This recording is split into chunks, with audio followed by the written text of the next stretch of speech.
Tarot, astrology, and other divinatory arts are not a replacement or substitute for psychiatric or physical health care. Happy New Year, Scorpio, Sun, Moon, and Rising. It's time to have a look and see what is going on when it comes to your bi-weekly astrological forecast for the first half of January 2023. Just a quick reminder, if you ever want to get a session with me, you do need to go on ahead to my website. It's integrativemysticism.com, or you can follow the links in the down bar below. And don't forget to like, share, and subscribe. You know I appreciate it, and of course, engagement helps this channel out a lot. The first half of January is all about overdue shifts and overdue transitions. And this is due to, in no small part, Mars, retrograde, slowing down to a near standstill as he prepares to station and turn direct in the back half of the month. This is in Gemini, your 8th house of shared resources, passive income, as well as intimacy, your self-employment earnings, and any kind of money you might be accumulating outside of your hourly or salary income. So this could be, self-employment earnings, sales, commissions, tips, bonuses, incentive programs, investments. And with Mars coming down to this standstill, there is a focus on putting unnecessary or otherwise detrimental involvements on ice in your life.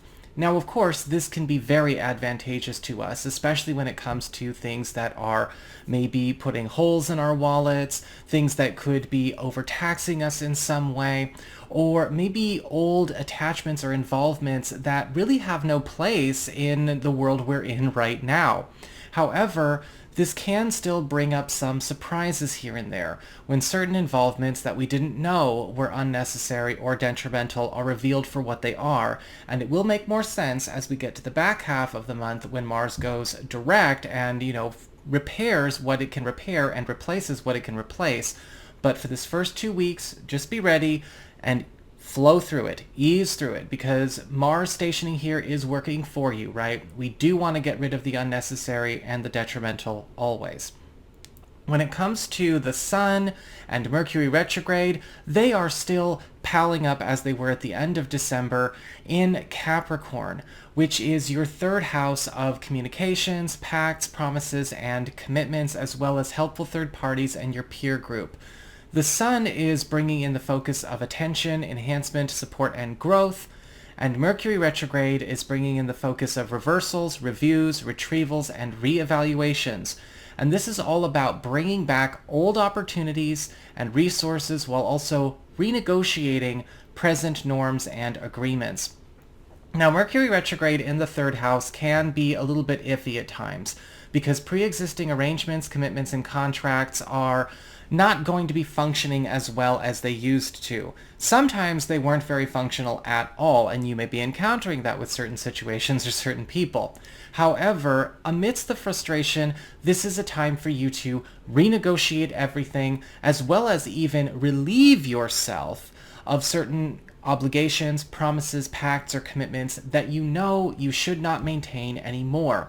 We also have that bringing back of old resources and old opportunities, really going hard and bringing you back not only money itself from the past that you could have made through working with old connections or old alliances, but also bringing back allies from the past for very promising collaborations and opportunities that are going to help enhance your performance, whether this is something that's going on the job or something that you're trying to do in a group, or maybe it's an opportunity for you to reconnect with a community or with an entourage that was always very good to you, and also putting you in a faster lane when it comes to growth in your life than maybe the road you have been on this last year or so. We also have Venus entering Aquarius at the very beginning of this month, which is going to be a dominant feature of January. It's also going to be with us in the back half. Venus is going to be in your 4th house of home and family, the domicile, anything relating to your living situation, your roots, your family of origin, and home economy. And this is also a time for planting new roots. Venus in the 4th house is a beautiful time for a lot of you to get into a space where you are living in more comfortable and luxurious surroundings. This is a great time for moves or transformations of the home environment. We're also seeing more money coming into the home, not just through what you've got going on, but possibly through partner or spouse contributions, family contributions. And a lot of you who are, maybe curious about love or romance may find that if you are a single Scorpio, love may be coming to you very close to home in some way, or you may be connected to a new love opportunity through the neighborhood or through a relative or an in-law. And for those of you who are coupled or are married, this is a time of planting new roots with your partner. We may be getting established in merging our interests or merging our lives, blending even more, or there may be some kind of big news as far as a partner's income is concerned, or a lot of you may be deciding that it's time to take things to a more established level. Our lunation of this period is a full moon in Cancer, which is taking place in your 9th house of higher education, government legal proceedings, travel, as well as culture, your spiritual path and practice, your reach, and your overall influence.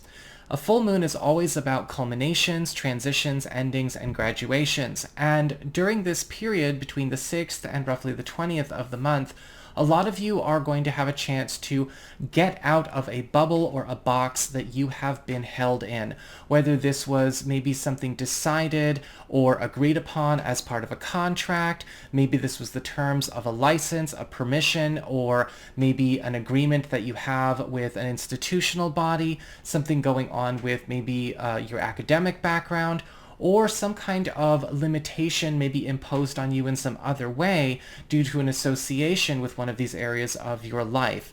This is a jailbreak moon for a great deal of you Scorpio people out there, and a lot of you are also going to find that any kind of old transitions that have been taking a really long time to wrap up, people digging in their heels, not processing things fast enough, people not keeping up, or resisting change, well, sad luck for them. It's time for everyone to get up and get on. And so a lot of overdue business is getting purged during this period as well.